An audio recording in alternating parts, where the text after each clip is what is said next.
Hello and welcome back to The Journey. I'm Jim Papandrea, and this is episode 97, I believe, of The Journey, but it's part two of our mini series on John chapter 6. And as we always do, right now we're looking at John chapter 6, but we're also looking at the parallel passages in the synoptics where they come up. And so I am just going to pick up where I left off, and I'm going to begin by reading the text. Each of these portions of the passages are my own translation from the Greek, and so we're just going to be picking up right where we left off. The first one I'll read is Mark 6, 37b to 40. And yeah, we are picking up in the middle of a verse, but always remember those chapter and verse divisions were not there originally in the early or even the medieval church. They came along later, and sometimes they're not necessarily in the right place. So we're picking up in the middle of a verse here.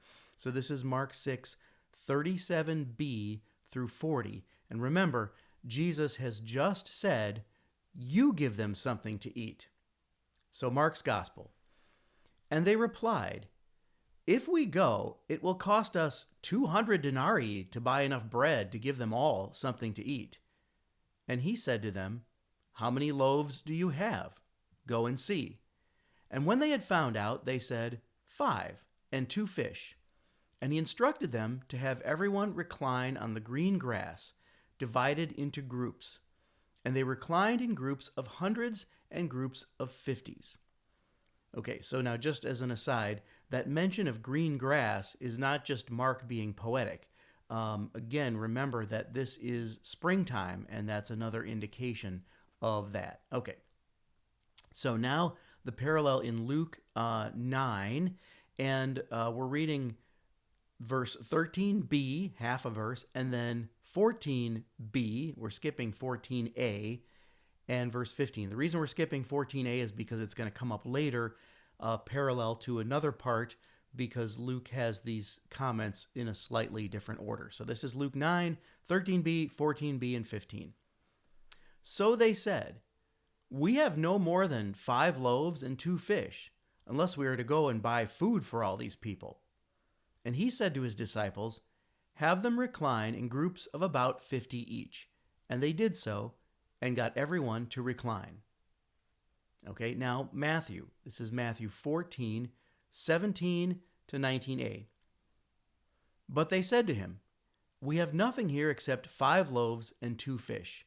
So he said, "Bring them here to me." And he instructed that the crowds should recline on the grass. And finally, John. This is John 6, 7 to 15.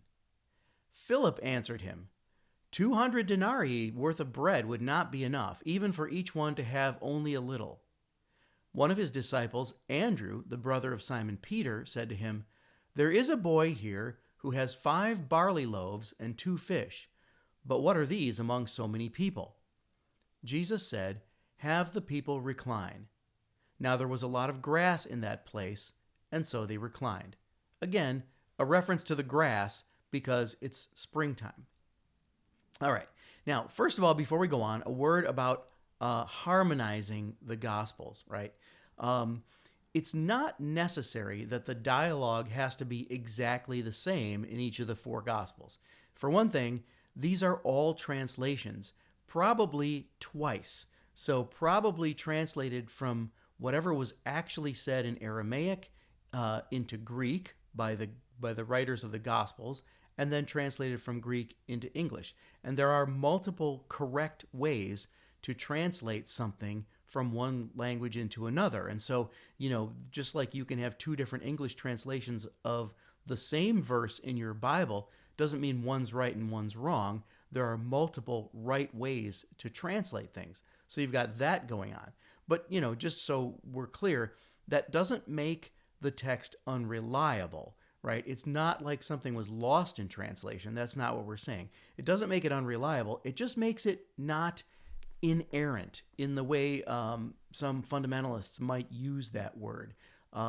Because depending on how you would define inerrant, if you're looking for the words of Jesus to come out of his mouth in red text, and if you're looking for the dialogue to all be exactly the same, Well, it doesn't work that way. The other thing is that, in real life, people don't talk like they're on stage in a play. When you go see a play, the dialogue is written so that only one person speaks at a time, right? That's not how real conversation goes. In a real situation with a bunch of people hanging around, they all talk at once.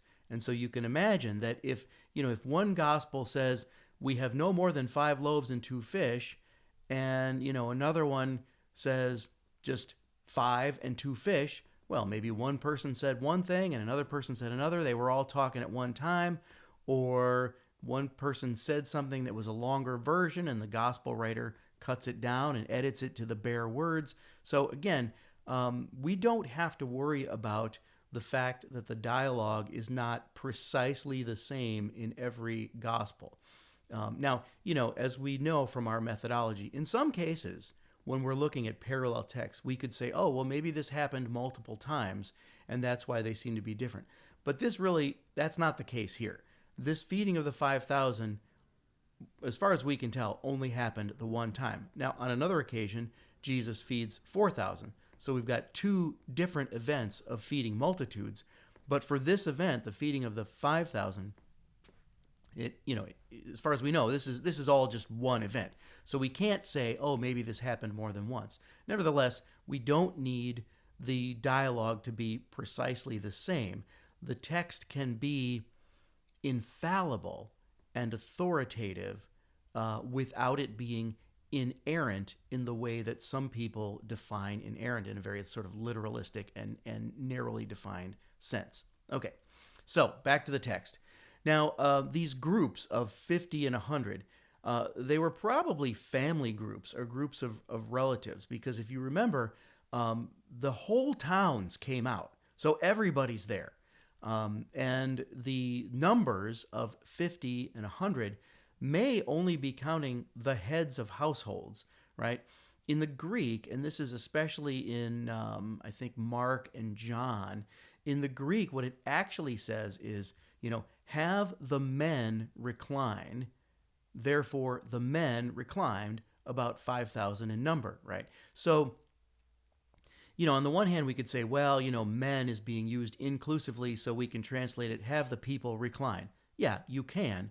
On the other hand, though, when it comes to counting how many there are, we know from Matthew's clarification that the number 5,000 is counting just the men, not including the women and children. So when it says have the men recline, well, it doesn't mean that women and children have to stand and keep standing. It just means that we're counting men, and that could also mean, in terms of the counting of groups of 50 and 100, we're counting men. So these are groups of 50 and 100 men, and groups of 100 are groups of 50.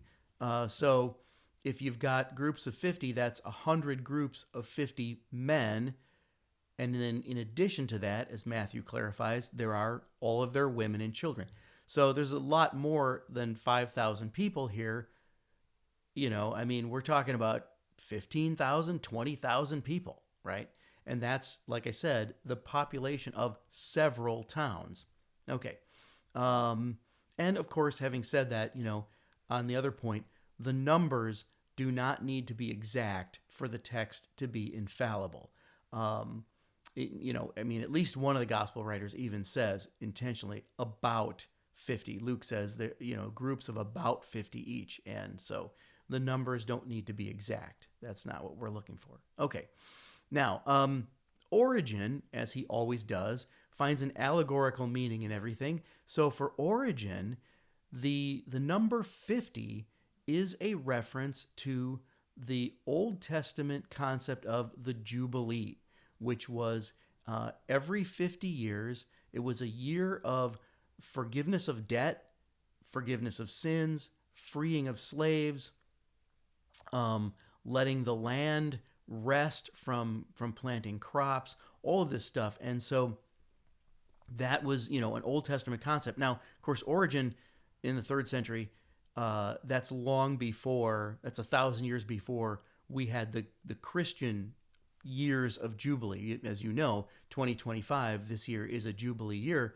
The first official Jubilee year for the church was pronounced in the year 1300. So that wasn't happening yet. But our jubilees are based on this concept too. So Origen says this concept of forgiveness of debt translates into forgiveness of sins. And so here Jesus is going to, demonstrate his grace by feeding the multitudes. And the number 50 is meant to connect this event to the Old Testament concept of Jubilee. And he mentions also the Old Testament concept of Pentecost, and then the day of Pentecost, which is the 50th day, right, as an outpouring of the Holy Spirit, which, I'm assuming he means as a reference to a time of grace, a time of the outpouring of God's grace and forgiveness. And so Origen can, finds in the number 50, the deeper meaning, the literal meaning. Origen would say, sure, they sat down in groups of 50. But the deeper meaning is that, here they will now receive God's grace. Okay. Now, St. Ambrose, again, like we saw last time, Ambrose is making a contrast between the law and the gospel, Old Covenant and New Covenant. St. Ambrose says the number 5 in the number of loaves represents the Torah, the 5 books of Moses. And then the 2 fish represent the Old Testament prophets, and then the New Testament prophet, John the Baptizer. So the 2 fish are the prophets and John the Baptizer, or you could say the 2 fish represent the 2 testaments, Old Testament and New Testament. But Ambrose points out, as John's gospel does, these are not regular, nice loaves of bread made of wheat. These are loaves made of barley, which is much coarser, harder to eat, and harder to digest. It's a cheaper bread. In fact, in Roman times, the gladiators were called by a derogatory term. The gladiators were called barley men because they ate barley, because we're talking about gladiators who are primarily slaves and owned by somebody. Their owners only fed them barley because it was cheaper. So basically, Roman gladiators, they didn't know about nutrition. They didn't really know that gladiators should need more protein. Mostly what they ate was like barley porridge, right? So, and you even see this in the movie Gladiator, where they're wondering if it's poisoned. And so Russell Crowe's friend tastes it first, and then pretends to be poisoned. But anyway, so the Roman gladiators are called barley men, and that's supposed to be an insult because barley is cheaper, lower quality bread. And so St. Ambrose says, well, the reason why this is barley bread here is because it's a reference to the Old Testament. The Old Testament is harder to digest than the New Testament, just like barley bread is harder to digest than the New Testament. And so remember always, when we talk about our methodology, the Church Fathers and the early Christians interpreted the Old Testament differently than the New Testament. The Old Testament had a literal/historical meaning, but the deeper meaning was the more important meaning. The allegorical meaning, the symbolic meaning was the more important meaning, because that was the meaning for the church. Whereas when you get to the New Testament, it's much more likely the case that the literal or historical meaning is also the more important meaning for the church, right? And so they really understood that the 2 testaments have to be interpreted a little bit differently. And so for St. Ambrose, the Old Testament is barley, the New Testament is wheat, much nicer, high-quality bread, easier to eat, easier to digest, because it's easier to understand, because the New Testament, you don't necessarily have to go as far in digging deeper for an allegorical meaning in order to find the meaning that's relevant for you, right? That's the point, or for the church. For John Chrysostom, the bread in the story is barley bread, because barley is, the lower quality. It's the humble bread.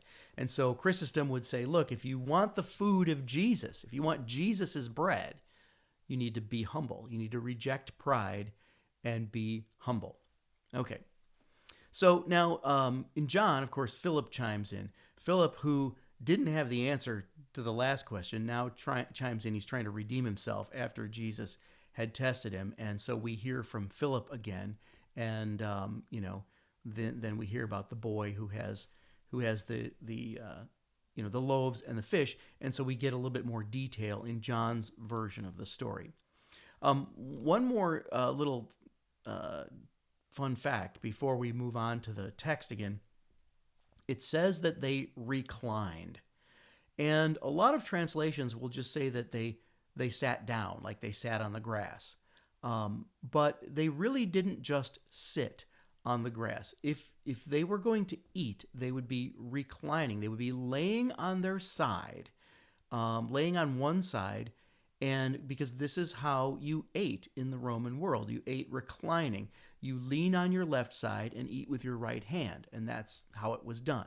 And so that's why, we don't usually use the word recline very much anymore, unless you're saying I'm going to go to the furniture store and buy a recliner, but that doesn't even mean recline in this sense. Recline, but that really is a word connected to dining in the ancient world, and especially in Roman culture. And so the assumption is they're leaning on the left side and they're eating with their right hand. Okay. All right. Back to the text.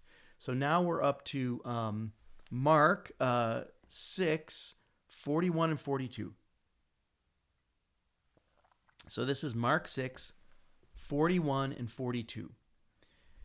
Jesus took the 5 loaves and the 2 fish, and looking up into heaven, he blessed and broke the loaves and gave them to his disciples so that they might pass them out to everyone. Likewise, the 2 fish were divided among all, and everyone ate and was satisfied. So that's Mark. Now Luke. This is Luke 9, 16, and 17a. And Jesus took the 5 loaves and the 2 fish, and looking up to heaven, he blessed them and broke them, and gave them to the disciples to set before the crowd. And everyone ate and was satisfied. All right, now Matthew. This is Matthew 14, 19b and 20a. And again, we're just stuck with the fact that these verse divisions are not in a place that's conducive to looking at the parallels side by side. But just rest assured, I'm not skipping anything. Okay, Matthew 14, 19b and 20a. Then he took the 5 loaves and the 2 fish, and looking up to heaven, he blessed them. He broke the loaves and gave them to the disciples, and the disciples gave them to the crowds, and everyone ate and was satisfied. And then finally, John 6, verse 11. Then Jesus took the loaves, and having given thanks, he handed them out to everyone who was reclining, and likewise also with the fish, and everyone had as much as they wanted. Okay. Now, although John doesn't make this clear, the synoptics do, which is this. Jesus gave the loaves and the fish to the disciples, and they, the disciples, gave them to the people.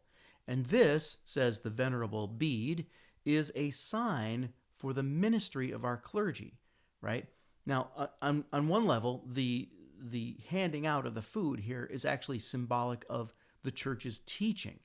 Jesus taught the disciples, and the disciples teach us through their disciples, who are the successors of the apostles, our bishops, right? And so the breaking of the bread for Bede symbolizes the breaking open of the scriptures and giving the understanding of them to each successive generation of the church. So there's that. That's kind of on a symbolic level. But on a more literal level, this also implies the way Jesus gives the sacraments to us. He gave the sacraments to his disciples. Now, in particular, we're talking about the Eucharist. At the Last Supper, he gave the sacrament to the disciples, and then they offer it to the rest of the church through their successors. So it's a kind of image of the way Jesus distributes grace to the church through the sacraments. Now, the text doesn't actually tell us the exact moment of multiplication. In other words, did Jesus receive 5 loaves and 2 fish, bless them, and then hand his disciples an enormous amount of food, right?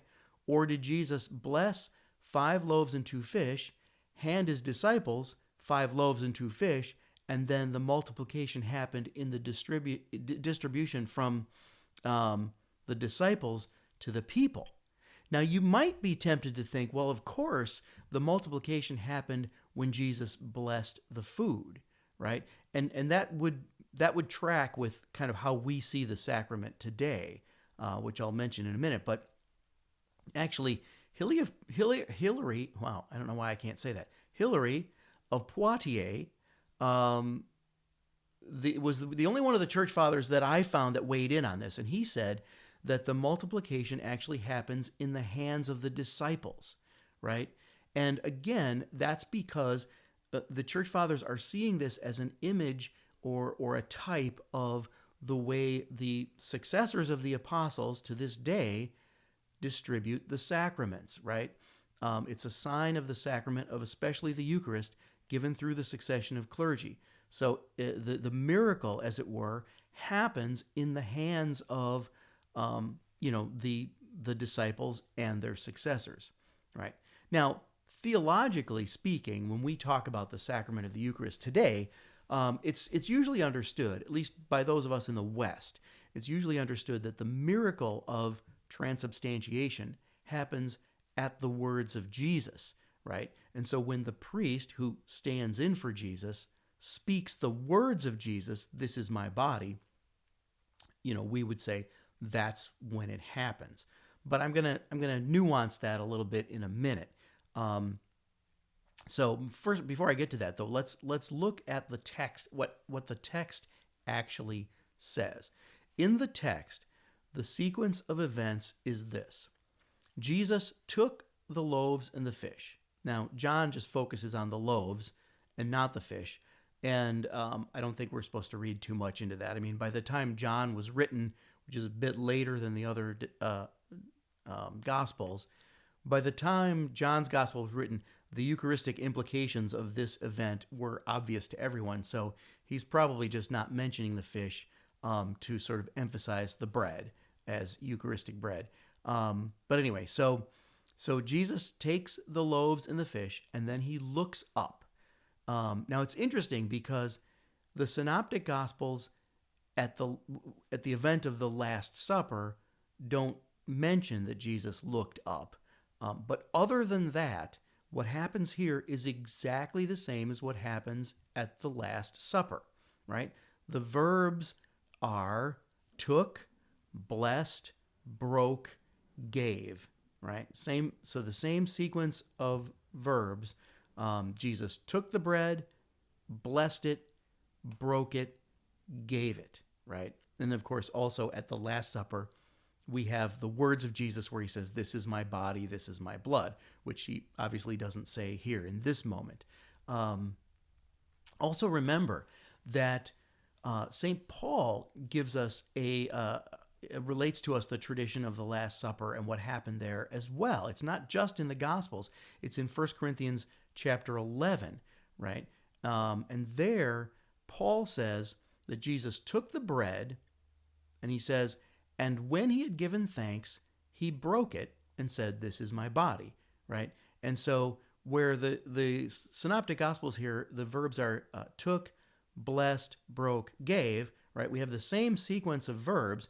Jesus took the bread, but instead of quite saying he blessed it, Paul says he gave thanks over it, right? Which tells me that that's what the blessing is. To bless the bread means to give thanks over it, right? And so the blessing that the Synoptic Gospels mention, that all the Gospels mention, the blessing over the bread is the giving thanks over the bread or giving thanks for the bread. So Jesus's blessing is a prayer of thanksgiving. And as I probably don't have to tell you this, but the Greek word for thanksgiving is Eucharisto, Eucharisto, Eucharist is the word for thanksgiving. So this prayer over the bread is literally a Eucharistic prayer, right? Now, to be fair, it goes back to the Jewish meal prayer, right? But here, at this event of the feeding of the multitudes, right, this is going to become also part of the background of the sacrament of the Eucharist. So Jesus prays over the loaves and fish, gives thanks to God for them. And of course, here's where the church fathers are going to chime in again. Just like anytime we see Jesus pray, when he goes to be alone and pray or whatever, the church fathers want to say, well, just so you know, he didn't really need to pray. They're trying to emphasize the divinity of Christ and the oneness with the Father, especially during times when, adoptionism and Arianism were a problem. People were denying the divinity of Christ. So they always want to sort of emphasize that. So Jesus didn't really need to pray. They'll say he did it to teach us something, teach us how to pray or when to pray, etc. And in this case, John Chrysostom actually says he did it to teach us to say grace, which is to give thanks over our meals, that we should always pray over our food. And the prayer of blessing is a prayer of thanksgiving. So for us, we should always bless our food by giving thanks for it. And so Chrysostom says that's why Jesus prays here over the food. And he doesn't necessarily feel the need to pray over a sick person every time he heals one. He can heal a sick person without praying over them because he's Jesus. But of course, in addition to that, there's something bigger going on here, more than just teaching us how to say grace. It's that this is the beginning of Jesus training his apostles how to preside over the Eucharist. It's just the beginning. They're going to get more training at the Last Supper, but this is the beginning of that. And so, again, the priest, the successors of the apostles are bishops, and then they delegate this authority to the priests as well. The priests stand in for Jesus in the sacrament and say the words of Jesus. This is my body, this is my blood, as if it's Jesus saying them. And for those of us in the West, that's when we would say the miracle happens, where the bread and wine become the body and blood of Jesus. Now, when I say that's when the miracle happens, I'm intentionally trying not to say the words make the miracle happen, right? Because that would sound a little bit too much like their magic words, right? And in fact, the story is, and I've never checked this in any primary sources, so this might be an urban myth or whatever the ecclesiastical version of an urban myth is, but the story is that the so-called magic words that you'll hear the illusionists use, the so-called magic words hocus pocus, right? The story is that those come from people who could no longer understand Latin, who heard a priest say in Latin, hoc est corpus meus, this is my body, and they didn't understand those words because they couldn't understand Latin anymore, so they just heard hocus pocus, and they thought they were magic words. And that's the story. I don't know if that story is true. It is plausible, but I certainly don't want to promote the idea that the words of Jesus are magic words. That's not what's going on here. In addition to that, right, the Eastern Christians see it a little bit differently anyway, and they would probably, and somebody can correct me if I'm wrong because I'm not an Eastern Christian, but Eastern Christians would probably attach the actual moment of the miracle more to the calling down of the Holy Spirit than the moment that Jesus' words are spoken. Again, feel free to correct me if I'm wrong on that. But anyway, that's the point, is we don't want to go down this road of making it sound like a magic trick. It is a miracle. But it is a miracle, right? And so, if we believe that Jesus is who he is, and that he is the agent of creation, and that, as John tells us, all things were made through him. I'm blanking on paraphrasing the John chapter 1 verse. All things were made through him. Everything was created through him. And by the way, everything was created ex nihilo, from nothing, from scratch, right? Right. So someone like Hilary of Poitiers would say, look, if we believe that that's who Jesus is, then why would it be so hard to believe he can create his body and blood from bread and wine, right? And people debate the doctrine of transubstantiation, but it's really just another act of creation by God. Why do we make such a big deal out of it? As if it has to make logical sense to us. Either you believe in miracles or you don't, right? And so St. Augustine says, if we believe that the Creator can create a whole field of wheat from a bunch of little seeds, why can't we believe that the same Creator, incarnate in Jesus, can create both the multiplication of the loaves and fish and the miracle of transubstantiation, right? And, you know what's coming later in John chapter 6. Those who will leave Jesus over this very teaching are those who cannot believe in the miracle of the Eucharist. Clement of Alexandria criticizes those who trust their senses more than they trust God. He says they think nothing exists but what they can hold in their hands, as if what they, what is accessible to their senses is all that could possibly exist, and so that what appears to their senses to be bread and wine could never be anything more than bread and wine. They can't see past what's accessible to their senses to see the spiritual reality of the real presence of the body and blood of Christ. And I think that that has to be continually clarified.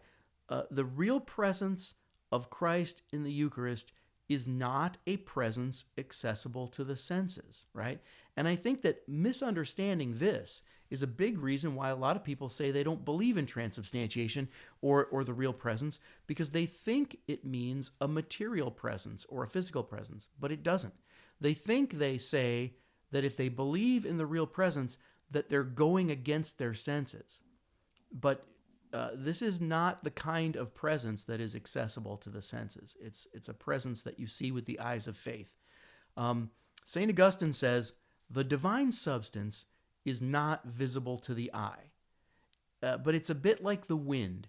You can't see the wind, but you still believe it exists because you know it by its effects. I mean, with the wind, you can see the trees moving. You look at the trees, they're moving around. You can't see what's moving them. You know there's wind, right? You don't disbelieve in wind just because you can't see it, right? And then, so Augustine says all this, and he says, he gives us a definition of what a miracle is, which is this great definition of a miracle. I'm going to read it. So I'm going to read St. Augustine's definition of a miracle, but I want to give you the context. The point of what he's saying is that just the everyday fact of the organization and physical laws that govern the universe, that is a miracle in itself, and a huge one, but we're so used to it that we miss it. And so sometimes God does out of the ordinary miracles because we fail to see the ordinary everyday miracles. So here's what Augustine wrote. The divine substance is not visible to the eye, and the miracles of the divine government of the world and ordering of the whole creation are overlooked because of their constancy. Because of this, God has reserved for himself acts that are above and beyond the established course and order of nature that he does at suitable times. He does this so that those who overlooked the daily course of nature might be roused to wonder by the sight of what was different from, though not at all greater than, what they were used to. The government of the world is certainly a greater miracle than satisfying the hunger of 5,000 with 5 loaves, and yet no one wonders at this. The miracle excited wonder, not from any real superiority in it, but because it was rare. Now, on the subject of skepticism about miracles, I need to point out that it's been fashionable for some preachers to interpret this passage, the feeding of the 5,000, as though there was no actual miracle. And I've heard sermons on this, and maybe you've heard sermons and homilies that do the same thing. They will tell you that there really was no shortage of food. Everyone brought their lunch. There was enough food, but they were hoarding it. They were being selfish. And so what Jesus did was sort of guilt them into sharing, and once he got them all to share, there was more than enough food.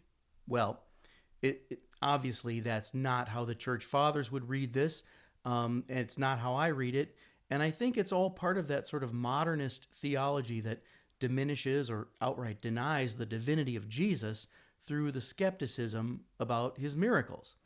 Again, Jesus is the agent of creation. So, as the church fathers would say, the same hands that created the universe did this.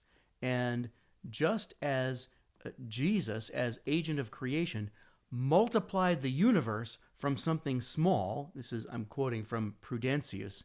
He almost stumbles on the Big Bang Theory here. Just as the Creator can multiply the universe from something small, why can't he feed the multitudes from a small amount of food? And so we're going to stop there, but I wanted to say this as if to say, when you hear one of these homilies that downplays the miraculous and tries to explain it in some natural way as though it's really just all about sharing, don't buy it. Find a better preacher. And with that, I'm going to stop today, and I hope you'll join me next time. We'll pick up right where we left off. See you then.